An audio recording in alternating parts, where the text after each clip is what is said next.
Hi everyone, నేను మీకు ఈరోజు ఇంపార్టెంట్ అయినటువంటి కరెంట్ అఫైర్స్ గురించి చెప్పబోతున్నాను. మీరు ఈ వీడియోని మొదటి నుండి చివరి వరకు ఎక్కడ స్కిప్ చేయకుండా చూసినట్లయితే ఈ కరెంట్ అఫైర్స్ మీకు అర్థమవుతుంది. అలాగనే ఈ వీడియో మీకు నచ్చినట్లయితే లైక్ మరియు సబ్స్క్రైబ్ చేసుకున్నట్లయితే డైలీ కరెంట్ అఫైర్స్ మీకు నోటిఫికేషన్ రూపంలో అప్డేట్ అవుతూ ఉంటాయి. ప్రపంచంలోనే అతిపెద్ద రోడ్డు నెట్వర్క్ కలిగిన దేశాల జాబితాలో ది వరల్డ్ ర్యాంకింగ్ ప్రకారం భారతదేశం యొక్క స్థానం ఏమిటి? రెండవ స్థానం. మొదటి స్థానం వచ్చేసి అమెరికా. ఇటీవల 2023 కువెంపు రాష్ట్రీయ పురస్కారాన్ని గెలుచుకున్న శీర్షేందు ముఖోపాధ్యాయ ఏ భాషకు చెందిన గొప్ప రచయిత? బెంగాలీ. ఇటీవల ఏ దేశం తన జలాల్లోకి ప్రవేశించే విదేశీ పరిశోధన నౌకలపై 1 సంవత్సరం మారటోరియం ప్రకటించింది? శ్రీలంక. జైపూర్లో జరిగిన 58వ డీజీఎస్పీ లేదా ఐజీఎస్పీ కాన్ఫరెన్స్ 2023 సందర్భంగా అమిత్ షా చేసిన ప్రసంగం దేనిపై దృష్టి పెట్టింది?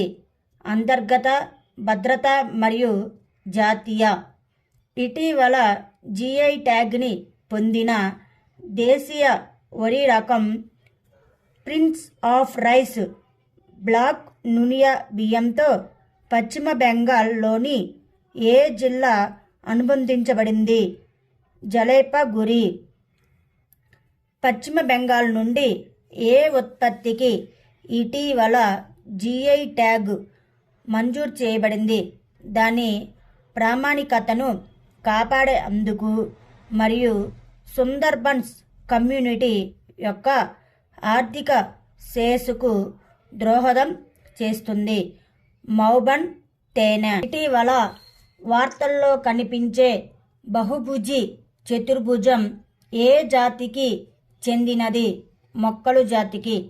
ప్రపంచ ఆరోగ్య సమస్యలను పరిష్కరించడంలో గ్రూప్ ఆఫ్ 7 పాత్ర ఇటీవలి సంవత్సరంలో అభివృద్ధి చెందింది.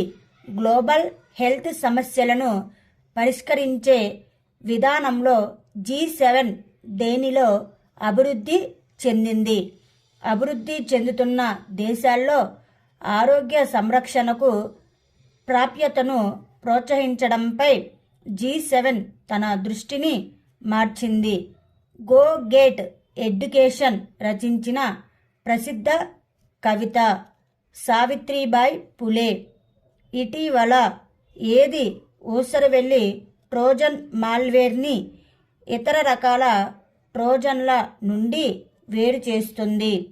ఇది చట్టబద్ధమైన సాఫ్ట్వేర్గా మారు వేషంలో ఉంటుంది మరియు గుర్తింపును తప్పించుకోవడానికి దాని కోడ్ను మార్చగలదు. మైటీ ఎవరి కోసం ఎర్నెట్ ఇండియా వెబ్ పోర్టల్ను ప్రారంభించింది? విద్యా సంస్థలు. జనవరి 2024లో భారతదేశం మరియు ఏ దేశం హైడ్రోకార్బన్ రంగంలో సహకారాన్ని పెంపొందించడానికి ఒక ఒప్పందంపై సంతకం చేసింది? గయానా.